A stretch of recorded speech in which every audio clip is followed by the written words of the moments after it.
इस कहानी की शुरुआत में हमें दिखाया जाता है कि धरती पे जितने भी ग्लेशियर थे वो सारे पिघल चुके हैं और पूरी दुनिया में सिर्फ पानी ही पानी है। दुनिया में पानी का लेवल इतना बढ़ चुका है कि पूरी धरती अब पानी के नीचे है और जो लोग बचे हुए थे वो अपने आप को जिंदा रखने के लिए कश्ती बनाकर उनके ऊपर रहा करते थे। लेकिन कुछ लोगों का मानना है कि दुनिया में एक ऐसी जगह अभी भी है जहाँ पर सूखी ज़मीन बची हुई है, जहाँ जाकर वो अभी भी अपना जीवन फिर से शुरू कर सकते हैं। तो कहानी की शुरुआत में हमें एक आदमी को दिखाया जाता है जिसका नाम है मैरिनर। उसके पास एक बोट है और वो एक डिब्बे में पेशाब करता है और उसे एक फिल्टर जैसी मशीन में डालता है जिससे वो साफ़ हो जाता है और इसके बाद वो उसे पी लेता है, क्योंकि समंदर का पानी पिया नहीं जा सकता और इस वक्त पानी की कीमत सबसे ज़्यादा है। अब मैरिनर को रास्ते पर बोट में एक आदमी मिलता है और वो उसे कहता है कि समुद्र का एक नियम है कि जब भी दो बंजारे मिलते हैं तो उन्हें अपने सामान की अदला बदली करनी होती है। पर वो कहता है कि मुझे तुम्हारा कोई सामान नहीं चाहिए, क्योंकि मेरे पास सामान पहले से ही बहुत सारा है और मैं अभी अभी एक जल बस्ती से आ रहा हूँ जो लगभग यहाँ से 8 दिन की दूरी पर है। तभी उन्हें दूर से 2 लोग आते हुए दिखाई देते हैं जिन्हें यहाँ स्मोकर्स कहा जाता है और इनका काम बस लोगों को मारकर उन्हें लूटना होता है। अब जैसे ही वो आदमी उन स्मोकर्स को देखता है तो वो मैरिनर को कुछ फ्रूट्स दिखाता है जो उसने मैरिनर की बोट से चुराए थे और कहता है कि तुम यहीं पर मरोगे और यहाँ से कभी भी नहीं निकल पाओगे, क्योंकि मैरिनर की बोट की हालत काफ़ी ख़राब लग रही थी। और ये कहकर वो वहाँ से निकलने लगता है। तभी मैरिनर एक हैंडल खींचता है और उसकी नाव में बड़े बड़े पर्दे लगने लगते हैं। दरअसल उसकी नाव काफ़ी एडवांस थी और अब उसकी नाव भी स्पीड में चलना शुरू हो जाती है और जो उसके फ्रूट चुरा कर भाग रहा था, मैरिनर उसके नाव का पर्दा तोड़कर आगे निकल जाता है और पर्दा टूटने की वजह से उसकी स्पीड कम हो जाती है और पीछे से आ रहे स्मोकर्स उसे गोली मार देते हैं। लेकिन मैरिनर वहां से बच निकलता है और उस जल बस्ती तक पहुंच जाता है जिसके बारे में उस आदमी ने बताया था। अब मैरिनर उस बस्ती के बाहर से उन्हें मिट्टी दिखाता है और मिट्टी देखकर वो लोग चौंक जाते हैं, क्योंकि इस समय सूखी मिट्टी सोने और चांदी की तरह कीमती है, क्योंकि हर जगह पानी ही पानी है और वो उसे अपनी बस्ती में आने देते हैं। इसके बाद जब वो मैरिनर की मिट्टी को तोलते हैं तो वो लगभग 3.5 किलो होती है, जिसके बदले वो मैरिनर को 62 सिक्के देना चाहते हैं। लेकिन मैरिनर कहता है कि मुझे इसके दुगने चाहिए और वो लोग उसके दुगने दाम देने के लिए भी तैयार हो जाते हैं। दरअसल इस दौर में मिट्टी इसलिए भी कीमती है क्योंकि ये लोग मिट्टी पर कुछ छोटे मोटे पौधे उगाकर अपने लिए खाने की चीज़ों का इंतज़ाम करते हैं। अब मैरिनर सिक्के लेकर एक दुकान पर जाता है और पीने के लिए कुछ पानी खरीदता है। वहीं पर एक टमाटर का पौधा भी होता है तो मैरिनर इस पौधे को भी खरीदना चाहता है। लेकिन वो दुकान वाली लड़की कहती है कि अगर तुम्हें ये पौधा चाहिए तो तुम्हें मुझे आधे सिक्के देने होंगे। मैरिनर को वो पौधा चाहिए था, इसलिए वो आधे सिक्के उसे देकर पौधा ले लेता है। इस दुकान वाली लड़की का नाम होता है एलन और इसके साथ एक और लड़की भी थी जिसका नाम है इनोला। अब मैरिनर अपना सामान लेकर वहां से जा ही रहा होता है कि तभी बस्ती के कुछ लोग उसके पास आते हैं, साथ में एक लड़की लेकर, और वो मैरिनर से कहते हैं कि तुम इस लड़की के साथ एक रात के लिए संबंध बनाओ और जब ये प्रेग्नेंट हो जाएगी तो तुम यहाँ से जो भी सामान ले जाना चाहते हो वो लेकर जा सकते हो। असल में बस्ती वाले मैरिनर को ऐसा इसलिए कहते हैं क्योंकि बस्ती वालों की प्रजाति काफ़ी कमज़ोर हो गई थी और मैरिनर इनकी बस्ती का नहीं है बल्कि वो बाहर से आया है। इसलिए बस्ती वालों की जनरेशन आगे ले जाने के लिए उन्हें एक ऐसा बच्चा चाहिए जो बड़ा होकर एक जाबाज बने। लेकिन मैरिनर उन्हें साफ साफ मना कर देता है और कहता है कि तुम्हारे पास ऐसा कुछ भी नहीं है जो तुम मुझे दे सको। ये कहकर अब मैरिनर वहाँ से जाने लगता है। लेकिन तभी उन लोगों को शक हो जाता है कि शायद ये भी स्मोकर है और वो उसे पकड़ लेते हैं और इसी दौरान वो देखते हैं कि उसके कान के पीछे गिल्स हैं, जिसे देखकर एक आदमी चिल्लाता है कि ये एक म्यूटेंट है। जिसके बाद वो उसे कैद कर लेते हैं और एक पिंजरे के अंदर बंद करके वहाँ पर जो कीचड़ होता है उसमें डुबाना शुरू कर देते हैं। दरअसल यहाँ पर जो भी इंसान मर जाता है वो उसे यहाँ पर डुबा देते हैं ताकि उसके मरने के बाद उसके शरीर को गलाकर खाद बनाई जा सके।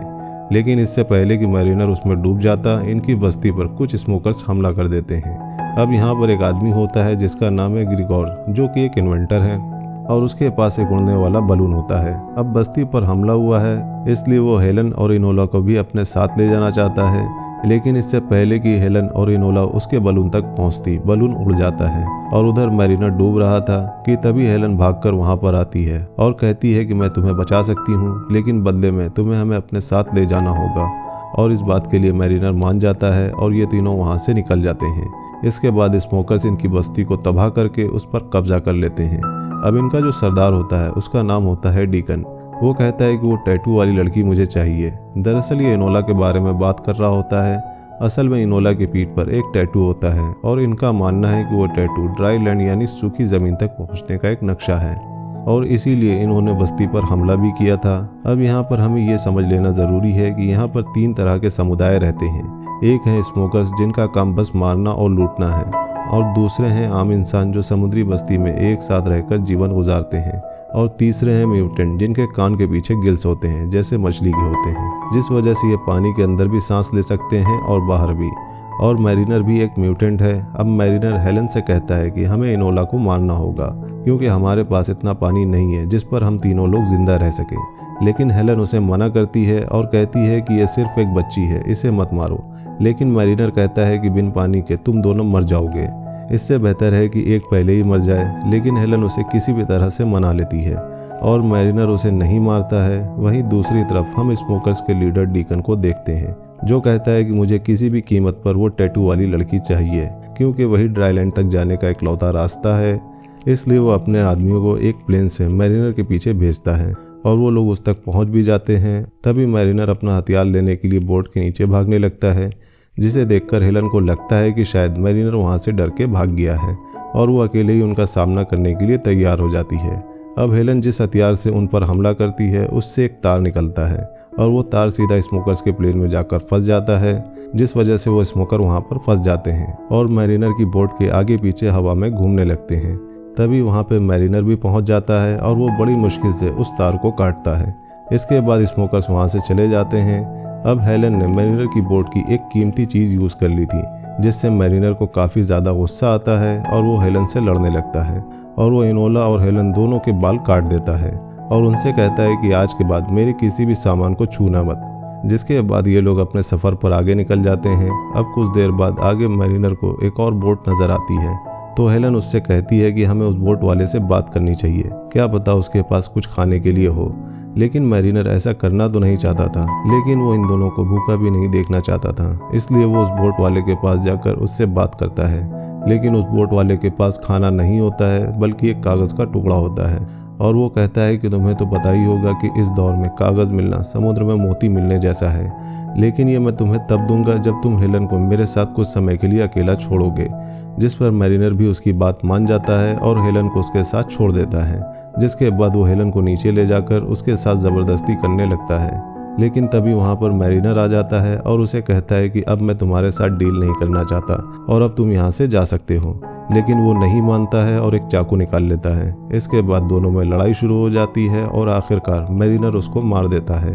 अब इसके बाद इन दोनों की भूख मिटाने के लिए मैरिनर पानी के अंदर जाता है और एक बड़ी सी मछली पकड़ लेता है, जिसके बाद ये सब बैठकर वहाँ पर आराम से पेट भर के खाना खाते हैं। अब काफ़ी दिन साथ में समय बिताने से हेलन को मैरिनर अच्छा लगने लगता है और मैरिनर भी हेलन की तरफ अट्रैक्ट होने लगता है। इसके बाद ये सभी साथ मिलकर काफ़ी समय खुशी खुशी बिताते हैं। अब फिर से एक बार मैरिनर देखता है कि वो स्मोकर्स इनके पीछे पड़े हैं। मैरिनर दूरबीन से देखता है कि कुछ लोग उसके ठीक सामने हैं, जिससे मैरिनर ये सोचने लगता है कि मेरी तो इनसे कोई लड़ाई भी नहीं है, पर ये मेरे पीछे क्यों पड़े हैं। तब हेलन मैरिनर से कहती है कि इनोला के पीठ पे एक टैटू बना हुआ है, जिससे उनका मानना है कि इसकी मदद से ये लोग ड्राई लैंड तक पहुंच सकते हैं। लेकिन हेलन की बात मैरिनर को एकदम बकवास लगती है और वो कहता है कि ऐसी कोई भी जगह नहीं है। पर हेलन उससे कहती है कि ऐसी जगह सच में है, क्योंकि जब हमें इनोला मिली थी तो उसकी टोकरी में बहुत सारी सूखी मिट्टी थी जो तुम्हारी मिट्टी से बहुत ज़्यादा अलग थी। अब ये सुनने के बाद मैरिनर हेलन को विश्वास दिलाने के लिए उसे एक बॉक्स में बंद करके पानी के अंदर ले जाता है और अंदर वो उसे बहुत बड़ी बड़ी बिल्डिंग्स दिखाता है ताकि वो बाहर सूखी ज़मीन होने का दावा छोड़ दे। लेकिन जब ये लोग पानी से बाहर आते हैं तो इन्हें पता चलता है कि स्मोकर्स ने इनकी पूरी बोट पर कब्जा कर लिया है और ये स्मोकर्स इनसे पूछते हैं कि इनोला कहाँ पर है। लेकिन इनके यहाँ आने से पहले ही इनोला एक जगह छुप गई थी। हेलन ने इनोला को देख लिया था पर वो चुप रहती है क्योंकि स्मोकर्स पर भरोसा नहीं किया जा सकता था। फिर डीकन कहता है कि अगर ये नहीं बता रहे हैं कि वो लड़की कहाँ है तो इन दोनों को मार दो। लेकिन इससे पहले कि ये लोग इन्हें मारते इनोला बाहर आ जाती है और डीकन इनोला को अपने कब्जे में ले लेता है और मैरिनर और हेलन को मारने का ऑर्डर दे देता है। लेकिन इससे पहले कि वो लोग इन्हें मारते मैरिनर हेलन को लेकर पानी में कूद जाता है। लेकिन हेलन पानी में सांस नहीं ले सकती थी, इसलिए मैरिनर अपने मुंह से हेलन को सांस देता है, जिससे ये काफ़ी देर तक पानी में ही रहते हैं। अब इसके बाद जब ये ऊपर आते हैं तो ये देखते हैं कि स्मोकर्स ने मैरिनर की नाव को पूरी तरह से तबाह कर दिया है। लेकिन अब यहाँ पर हेलन मैरिनर की अच्छाई और उसकी इंसानियत देखकर उससे प्यार करने लगती है और ये काफ़ी करीब आ जाते हैं। इसके बाद जब हेलन सो रही होती है तब मैरिनर नीचे जाता है, क्योंकि वहाँ पर उसका कुछ सामान होता है जहाँ पर वो कागज़ भी होता है जो मैरिनर ने उस इंसान से छीना था, जो उन्हें रास्ते में एक बोट पर मिला था। और उस कागज़ पर एक आइलैंड की तस्वीर होती है जहाँ पर बहुत सारे पेड़ होते हैं और इनोला ने भी एक कागज़ पर इसी तरह के पेड़ का एक चित्र बनाया होता है। और ये सब देखकर मैरिनर समझ जाता है कि इनोला के पीठ पर जो टैटू है वो सूखी धरती का ही नक्शा है, क्योंकि इनोला हर उस चीज़ का चित्र बनाती थी जिसे उसने देखा था। लेकिन अब उनका यहाँ से निकलना लगभग नामुमकिन था, क्योंकि इनकी नाव खराब हो चुकी थी। लेकिन थोड़ी देर बाद यहाँ पर ग्रीगोर आ जाता है जिसके पास वही उड़ने वाला बलून था। वो आकर हेलन से कहता है कि अच्छा हुआ कि तुमने अपनी बोट जला दी, नहीं तो मैं तुम्हें कभी भी ढूंढ नहीं पाता, क्योंकि धुएं की वजह से ही मैं यहाँ तक पहुँच पाया हूँ। जिसके बाद वो इन दोनों को अपने साथ ऊपर ले जाता है। अब पास में ही कुछ सर्वाइवर्स थे जो उस बस्ती से भागे हुए थे जहाँ पर स्मोकर्स ने हमला किया था। वहाँ पर पहुँचने के बाद मैरिनर कहता है कि मैं इनोला को ढूंढ कर लाऊंगा। ये कहने के बाद वो उस बड़े जहाज़ पर पहुँच जाता है जहाँ पर वो स्मोकर्स रहते हैं, जहाँ पर कई सारे लोग होते हैं। और वो अपने सरदार डीकन से कहते हैं कि सरदार हम कब सूखी धरती तक पहुँचेंगे। तभी वो उन सबसे झूठ बोलता है कि मुझे नक्शे का पता चल चुका है और अब हम यहाँ से निकलकर उसी तरफ जाएंगे। हालांकि डीकन या और किसी को भी ये नहीं पता था कि नक्शे के जरिए कैसे सूखी धरती तक पहुँचा जाए। लेकिन उसकी बातें सुनकर सभी नीचे बेसमेंट में चले जाते हैं और जहाज़ को आगे बढ़ाना शुरू कर देते हैं। तभी डीकन के सामने मैरिनर आ जाता है और उसके पास एक गन होती है। वो कहता है कि मुझे वो लड़की चाहिए, लेकिन डीकन कहता है कि तुम यहाँ आ तो गए हो लेकिन यहाँ से जिंदा वापस नहीं जा पाओगे। तभी मैरिनर एक मशाल निकालता है और पास के ही एक तेल के टैंक में डाल देता है, जिससे वहाँ पर एक बहुत बड़ा ब्लास्ट होता है और उसके बहुत सारे आदमी मारे जाते हैं। इसी बीच मैरिनर इनोला को ढूंढने लगता है, पर तभी वो देखता है कि डीकन इनोला को प्लेन से उड़ाकर ले जा रहा है। तभी मैरिनर एक रस्सी से प्लेन को अटकाकर उसे क्रैश कर देता है और वहीं हम देखते हैं कि ब्लास्ट की वजह से ये विशाल जहाज़ भी डूब रहा था। लेकिन इससे पहले कि ये जहाज़ डूबता वहाँ पर हेलन उड़ने वाला बलून लेकर आ जाती है और मैरिनर और इनोला को बचा लेती है। और तभी नीचे जहाज़ पर एक बहुत बड़ा ब्लास्ट होता है जिससे लगभग सारे स्मोकर्स मारे जाते हैं। लेकिन डीकन अभी भी जिंदा बचा हुआ था और वो नीचे वाटर स्कूटर से उन पर गोलियां चला रहा था। एक गोली इनोला के साइड में लग जाती है जिससे वो पानी में गिर जाती है और अब उसकी तरफ स्मोकर्स बढ़ने लगते हैं। लेकिन तभी ऊपर से मैरिनर अपने पैर पर रस्सी बांधकर इनोला की तरफ जंप लगाता है और इससे पहले कि वो स्मोकर उस तक पहुंचते वो इनोला को पकड़कर ऊपर ले आता है। और तभी हम देखते हैं कि वो तीनों स्मोकर्स जो उस तरफ आ रहे थे वो आपस में टकरा जाते हैं, जिससे एक ज़ोरदार ब्लास्ट होता है और उस ब्लास्ट में डीकन के साथ साथ बाकी बचे स्मोकर्स भी ख़त्म हो जाते हैं। और इस तरह से मैरिनर इनोला को बचा लेता है। अब ये ऊपर आते हैं और यहाँ पर गिरगौर बताता है कि मुझे अब रास्ता समझ में आ चुका है।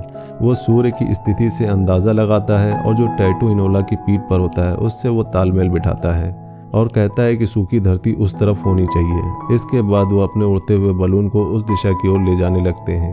अब कुछ समय के बाद रात हो जाती है और ये सब सो जाते हैं। इसके बाद जब सुबह मैरिनर की आंख खुलती है तो वो देखती है कि उनके पास एक बर्ड आकर बैठा है और तभी वो सामने देखता है कि वहाँ पर बहुत ऊंचा एक पहाड़ है और ये हिमालय पर्वत है। लेकिन अब हिमालय पर्वत पूरी तरह से हरा भरा हो चुका है, जहाँ पर एक इंसान को जीने के लिए लगभग सारी चीज़ें हैं। अब जब ये ऊपर जाते हैं तो वहाँ उन्हें एक झोपड़ी भी दिखाई देती है जिसके अंदर 2 कंकाल होते हैं और ये इनोला के माँ बाप थे और यहाँ पर टैटू बनाने का कुछ सामान भी होता है। दरअसल उन्हें पता था कि वो मरने वाले हैं, इसलिए उन्होंने इनोला की पीठ पर एक टैटू बनाकर उसको एक टोकरी में डाल दिया था और उस टोकरी में यहाँ की सूखी मिट्टी भी डाल दी थी, ताकि जब इनोला किसी को मिले तो उसे पता चल जाए कि कहीं पर सूखी धरती अभी भी बची हुई है और वो इनोला की पीठ पर जो नक्शा है उसके ज़रिए यहाँ तक पहुँच सकें। क्योंकि उस समय इनोला इतनी छोटी थी कि अगर वो यहाँ पर अकेली भी रहती तब भी वो बच नहीं पाती। और इनोला के माँ बाप ने जैसा सोचा था ठीक वैसा ही हुआ, जिस वजह से आज इनोला अपने घर वापस आ चुकी है। वहीं दूसरी तरफ ये दिखाया जाता है कि मैरिनर को यहाँ पर बिल्कुल भी अच्छा नहीं लग रहा था, इसलिए वो वापस समंदर में जाना चाहता था जहाँ पर उसका असली घर है। उसे लगता है कि समंदर उसे बुला रहा है, इसलिए वह वापस समंदर में जाने की तैयारी करता है। लेकिन इनोला और हेलन नहीं चाहते हैं कि वो वापस जाए और हेलन उससे प्यार भी करती है, लेकिन मैरिनर को जाना है। इसके बाद वो इन दोनों को अलविदा कहकर वापस अपने घर समुद्र में चला जाता है। और इसी सीन के साथ ये मूवी यहीं पर ख़त्म हो जाती है। तो ये थी वाटर वर्ल्ड फिल्म की सारी कहानी। आपको ये कहानी कैसी लगी हमें कमेंट में ज़रूर बताइएगा। अगर मूवी का एक्सप्लेनेशन पसंद आया हो तो वीडियो को लाइक करिएगा और चैनल को सपोर्ट करने के लिए सब्सक्राइब करिएगा, ताकि हम आपके लिए ऐसे ही इंटरेस्टिंग मूवीज़ के एक्सप्लेनेशन लाते रहें। मिलते हैं नेक्स्ट मूवी एक्सप्लेनेशन वीडियो में, तब तक के लिए बाय बाय।